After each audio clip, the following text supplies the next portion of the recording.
Cyanobacteria are the most primitive types of organisms with simple prokaryotic cellular structures.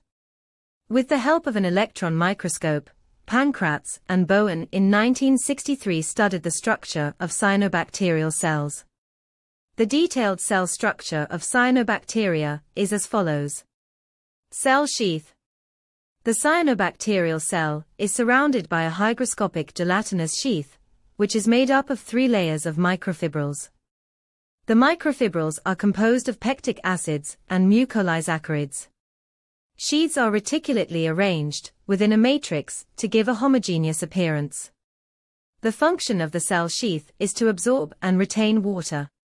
Cell wall. A multilayered wall is present below the gelatinous sheath.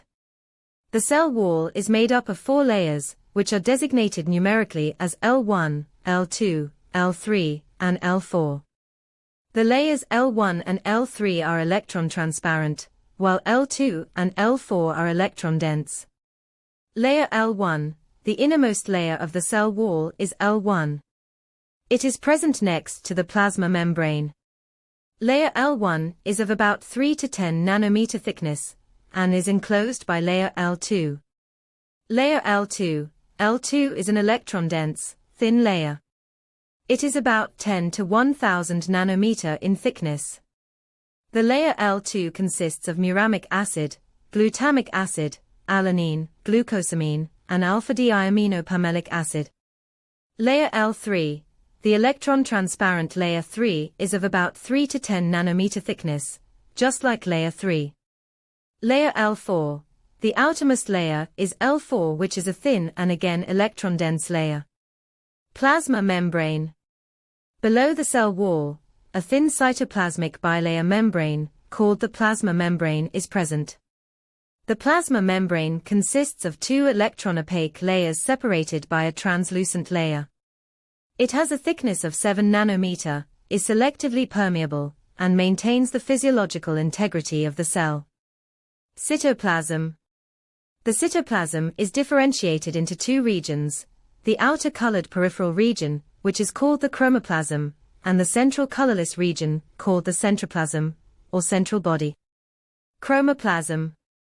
The chromoplasm contains flattened vesicular structures, called photosynthetic lamellae or thylakoids. Lamellae. In the peripheral part of the cyanobacterial cell that is in chromoplasm, many lamellae or thylakoids are present. The lamellae are arranged in 2 or more parallel stacks, or scattered irregularly. Each lamella is represented by a flat sac, which is surrounded by a unit membrane. Each unit membrane is about 75 Armstrong in thickness.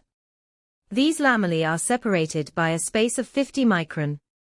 This space is occupied by many rows of discoidal phycobilisomes, which contain phycocyanin pigment, and, to a lesser extent, phycoerythrin pigment. Centroplasm, or central body. The central body, or centroplasm, is colorless and irregular in shape, occupying more or less a quarter or 1/3 of the total volume of the cell. Some people are of the opinion that the centroplasm is the storehouse of food, and according to others, it is an incipient nucleus or nucleoplasm.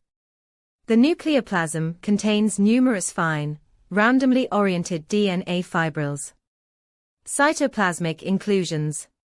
In a typical cyanobacterial cell, many subcellular organelles such as cyanofission granules, gas vacuoles, polyglucoside bodies, ribosomes, polyhedral bodies, polyphosphate bodies, etc. are present. In many cyanobacteria, examples, Anabina, Gloeotrichia, Microcystis, Oscillatoria, etc., pseudovacuoles, that is pockets of gas, are found to be distributed throughout the cytoplasm. These pseudovacuoles provide greater buoyancy in such species, and also act as light screens against intense illumination. The proteins present in the cell are synthesized by ribosomes. Cyanofission granules or cyanophysin store reserve food material. Polyphosphate bodies are meant for the storage of phosphorus. Polyhedral bodies are also called carboxysomes. They produce an important enzyme called ribulose diphosphate carboxylase. Other granules are called storehouses of nitrogen.